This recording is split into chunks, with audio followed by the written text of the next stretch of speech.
Hi, I'm Colin. Welcome to Learn Somatics. In this video, I'm going to cover a couple of questions that I got from some of you subscribers. So let's get stuck into it.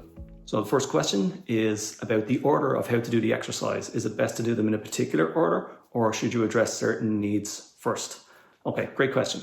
So there is a logic to how you approach the movements, and that logic and that approach can be found in this book here, Somatics. Great book, by the way. This is a book by Thomas Hanna. And in this book, you can find the logic for how to approach this. The first lesson in the book is controlling the extensor muscles of the back. The second lesson is controlling the flexor muscles of the front and of the stomach. So that's kind of your starting point. You either start with the front or with the back. Now, how do you know which side to start with? If you tend to have a more rounded forward posture, you would start with the lesson 2, which is releasing the front. And if you had a more sway back posture, you would start with lesson 1, controlling the muscles of the back. That's generally your start point. After that, in the book, it goes into the sides of the body, which is movements like your side bend, etc. After the sides, you get into trunk rotation. And after trunk rotation, you move on to hips and legs. And then after hips and legs, you move on to neck and shoulders. And then after that, it's breathing and then walking. So as a general outline, that's kind of the approach. Front, back, sides, rotation, hips and legs, or neck and shoulders, then breathing, then walking. So you can follow that most of the time and get pretty good results. If you do have a particular issue that you want to address, something in your shoulder or your hip, you can do some movements for your hip or shoulder first, and then go back and follow that kind of outline as suggested. If you look at my daily routine video, that actually applies this logic. You do your arch and flatten, addressing the back, you do your back lift, addressing the back, you get into a bit of arch and curl, which gets into the front.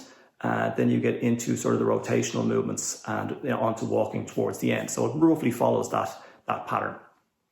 So summary, is there an order to do them? Yes. Front, back, sides, rotation, periphery, walking.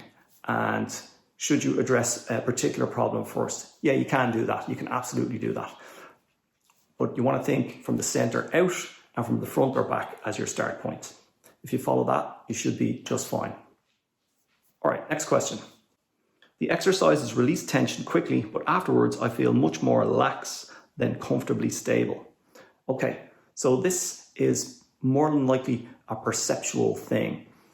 If you have been tight for quite a long time and then you release that tension, it can almost feel like an overcorrection. And that's just because you're used to feeling a certain amount of tension in your body. And when you take that away, it can feel quite odd. It can feel quite foreign.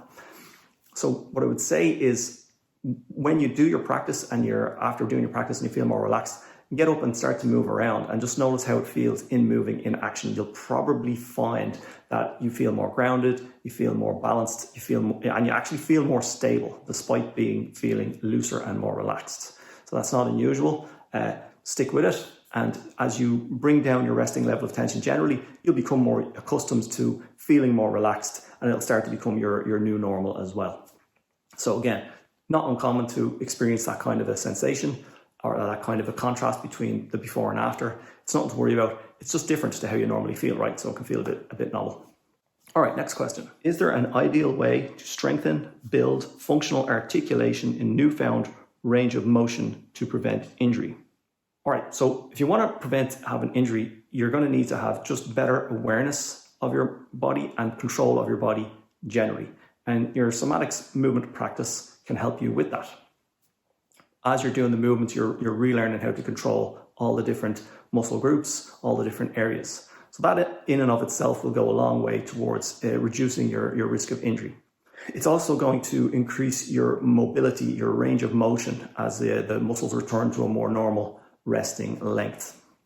Now, in terms of training the new range, well, that just will mean you're going to have to modify what it is you're doing in terms of your training and make sure you're actually training through that new range. So if you were doing, for example, squats and you do your somatic movement practice and you realize you can squat a bit deeper than you could previously, you're going to want to take advantage of that new depth when you're training your squats and make sure you go down as far as you can comfortably and come all the way back up. Etc. And same for any other type of movements that you might be training, whether it's the range of motion on like a rowing action or a pressing action or something like that.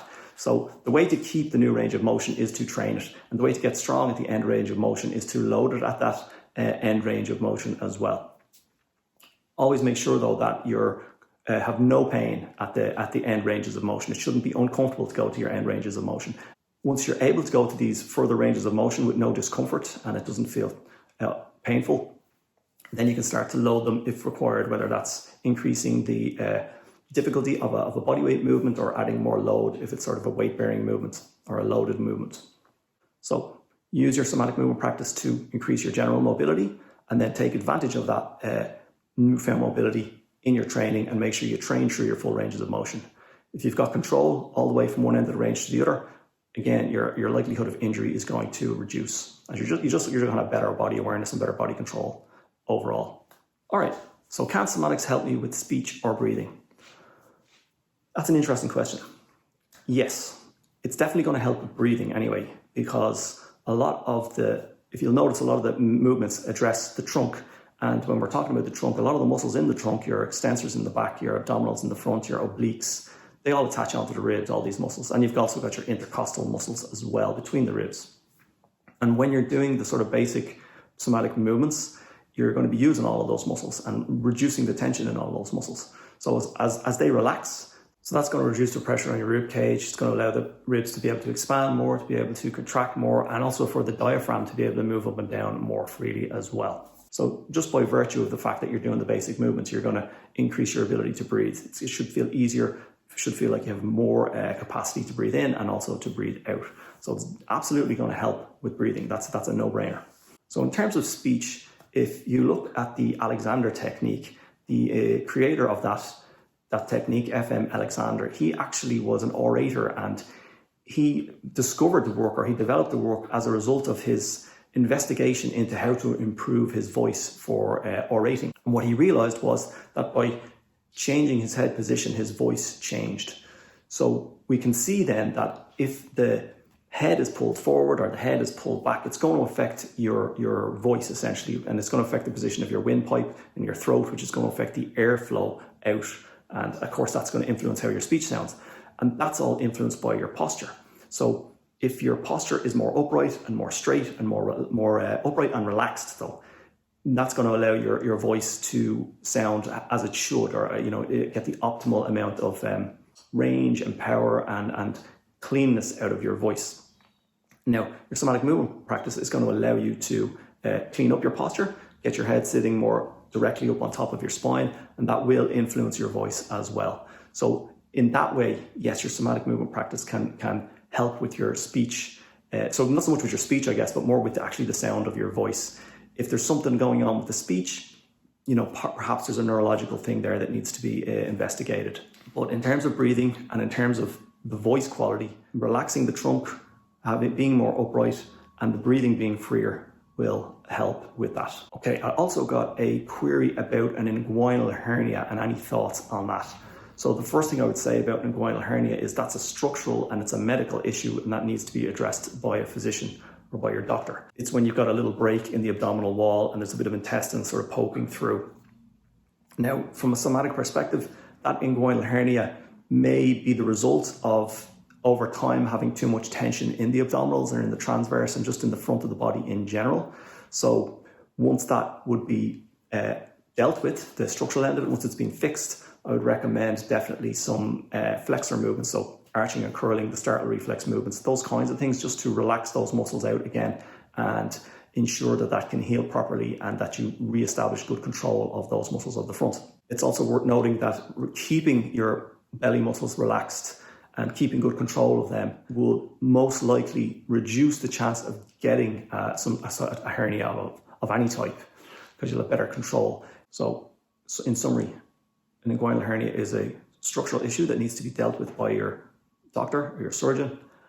Once it's fixed and you're cleared for movement, you can absolutely start doing somatics again. And I would recommend doing more of the movements that address flexion of the trunk first, which would be your curling movements, your startle reflex movements.